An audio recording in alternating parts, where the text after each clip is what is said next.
तो guys episode को start करने से पहले मैं आप लोगों को बताना चाहता हूं कि मैं अपने दूसरे चैनल पर एक न्यू मानवा को एक्सप्लेन कर रहा हूं, जिसके कि मैं डेली 2 से 3 एपिसोडों को अपलोड करता हूं। और मुझे यकीन है कि उस सीरीज को देखने में आप लोगों को काफ़ी ज़्यादा मज़ा आएगा, तो इसीलिए मैं चाहता हूँ कि आप सभी लोग जाकर एक बार उस सीरीज को ज़रूर देखें। तो चलो अब अपने एपिसोड को स्टार्ट करते हैं। तो जैसा कि हमने पिछले एपिसोड में हमने देखा था, जो जूलिन के साथी होते हैं वो लिन्यू के ऊपर अटैक करने के लिए आने लगते हैं। जो सीजियाओ होती है वो वहाँ से जाते हुए लिन्यू से बोलती है कि ठीक है, मैं उस सामान को लेने के लिए जा रही हूँ, लेकिन तुम्हें इतना अपना खुद का ध्यान रखना होगा। जो सुनकर जो लिन्यू होता है वो सीजियाओ से बोलता है कि तुम यहाँ से आराम से जाओ, यही चींटियाँ मेरा यहाँ पर कुछ भी नहीं बिगाड़ पाएगी। और इतना बोलकर अब जो लिन्यू होता है वो अपनी गोल्डन बॉडी को निकालकर उन सभी के ऊपर अटैक करना शुरू कर देता है। जो देखकर वे सभी चिल्लाते हुए बोलते हैं कि ये गोल्डन बॉडी का यूज कर रहा है, तो तुम लोग भी जल्दी से अपनी गोल्डन बॉडी को रिलीज करो। जिसके बाद हम लिन्यू को देखते हैं, जो कि अपने मन में सोचता है कि मुझे इस फाइट को जल्द से जल्द खत्म करना होगा, क्योंकि मैं नहीं जानता कि बुद्धि सेक्ट के अंदर आखिर क्या हो रहा है, और हो सकता है कि वहाँ पर मुझे मदद करने के लिए जाना पड़े। और लिन्यू के इतना बोलते के साथ ही अब हमारा जो व्यू होता है वो बुद्धा सेक्ट पर आ जाता है, जहाँ पर की जो जैंगलिंग होता है वो अपनी मदर से बोलता है कि मदर, मेरी वाइफ जल्दी ही आने वाली है। और जैंगलिंग की इस बात को सुनकर जो बुद्धि सेक्ट मास्टर होती है वो जैंगलिंग से बोलती है कि बेटे, तुम्हें टेंशन लेने की कोई भी जरूरत नहीं है। तुम्हारी वाइफ को लेने के लिए 4 एम्पर लोड के कल्टीवेटर गए हैं, तो मुझे नहीं लगता कि उसे कुछ भी होगा, वो सेफली यहाँ पर आ जाएगी। और इतना बोलकर जो बुद्धि सेक्ट मास्टर होती है वो अपने मन में सोचती है कि मैं जानती हूँ जो टैंगजिन है उसके पास ब्लड फाइटिंग बॉडी है, और अगर मैंने उसकी ब्लड फाइटिंग बॉडी को एक बार अपनी बॉडी के अंदर एब्जॉर्ब कर लिया तो उसके बाद मैं किंग रियलम के सेकंड लेवल पर ब्रेक थ्रू कर लूंगी। और बुद्धि सेक्ट मास्टर के इतना सोचते हैं हमारा जो व्यू होता है वो बुद्धा सेक्ट के उन्हीं 4 लोगों के ऊपर आ जाता है, जो कि टैंगजिन को लेकर आ रहे होते हैं।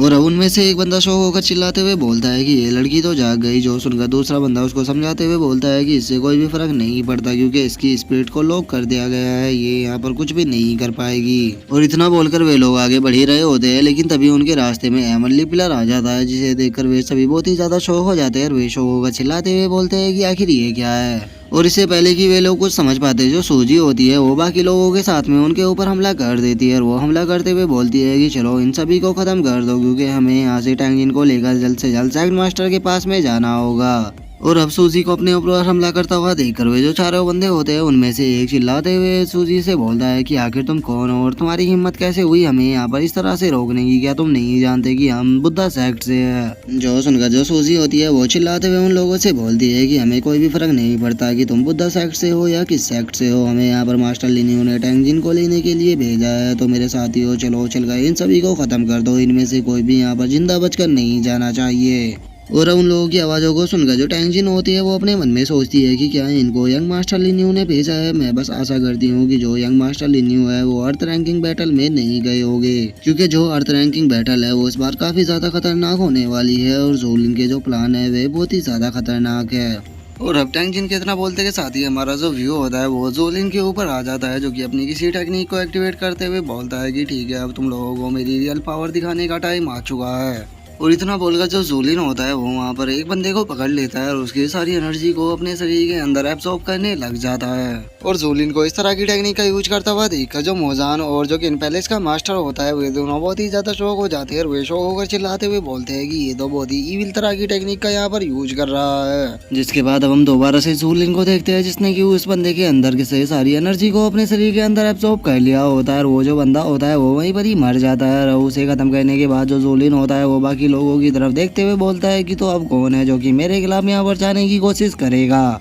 जिसके बाद अब हमारा जो व्यू होता है वो लिन्यू के ऊपर आ जाता है, जो कि जूलिन की तरफ देखते हुए अपने मन में सोचता है कि आखिर ये लिनजुई क्या चाहता है, जो कि उसने जूलिन को ऐसा बना दिया है। क्योंकि जो लिनजुई है वो तो ऑलरेडी एक और गैलेक्सी के अंदर है, और वहाँ पर उसके पास काफी पावरफुल लोग भी हो गए, तो फिर वो क्यों इनर गैलेक्सी के लोगों को अपना टारगेट बना रहा है? मुझे इस बारे में और भी अच्छे से इन्वेस्टिगेट करना होगा। और लिन्यू के इतना सोचते हैं हम बाकी लोगों को देखते हैं, जो कि जूलिन को देखकर काफी ज्यादा घबराने लगते हैं, और वे घबराते हुए बोलते हैं कि आखिर अब हम क्या करें, ये तो बहुत ही ज्यादा पावरफुल है और हम इसका सामना नहीं कर पाएंगे। और उन लोगों को इस तरह से डरता हुआ देखकर जो लिन्यू होता है वो उन लोगों के पास में आ जाता है, और वो उन लोगों के पास में आते हुए बोलता है कि मैं जानता हूँ कि जो जुआन सेक्ट का मास्टर है वो यहाँ पर नहीं है, लेकिन मैं तुम लोगों से एक चीज जानना चाहता हूँ। क्या तुम लोग जुआन मैन 8 एरे को एक्टिवेट करना जानते हो? अगर तुम लोग जुआन मैन 8 एरे को एक्टिवेट करना जानते हो तो उसे एक्टिवेट करो, उसकी पावर से मैं इसे काफी आसानी से खत्म कर दूंगा। और अब जुआन मैन एट एरे का नाम सुनकर वे सभी लोग काफी ज्यादा शौक हो जाते हैं। वे शौक होते हुए बोलते हैं कि अरे हाँ, हम तो इस मेथड के बारे में भूल गए थे। चलो मास्टर लिन्यू ने अब हमें इस बारे में याद दिला दिया तो हम जल्दी से इसे बनाते हैं। और इतना बोलकर अब जो ये 8 प्लेस के मास्टर होते हैं वो वहाँ पर जुआन 8 एरे को बनाना शुरू कर देते हैं। और हम देखते हैं कि जो लिन्यू होता है वो उस 8 एरे के बीच में आ जाता है।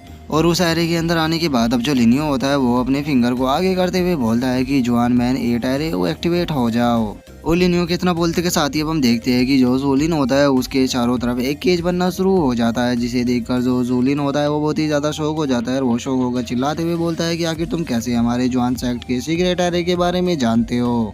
जो सुनकर जो लिन्यू होता है वो उस जुआन मैन 8 एरे को पूरी तरह से एक्टिवेट करने लगता है और उसे एक्टिवेट करते हुए जूलिन से बोलता है कि तुम्हें ये जानने की कोई भी जरूरत नहीं है कि मैं इसके बारे में कैसे जानता हूँ। तुम्हारा अब जो खेल है वो खत्म हो चुका है। वो लिन्यू के इतना बोलते के साथ ही अब हम देखते हैं कि वहाँ पर जो जूलिन होता है उसके चारों तरफ एक कैद आ चुका होता है। जो जूलिन होता है वो अपनी पावर का यूज करके भी उसके अंदर से बाहर नहीं आ पा रहा होता।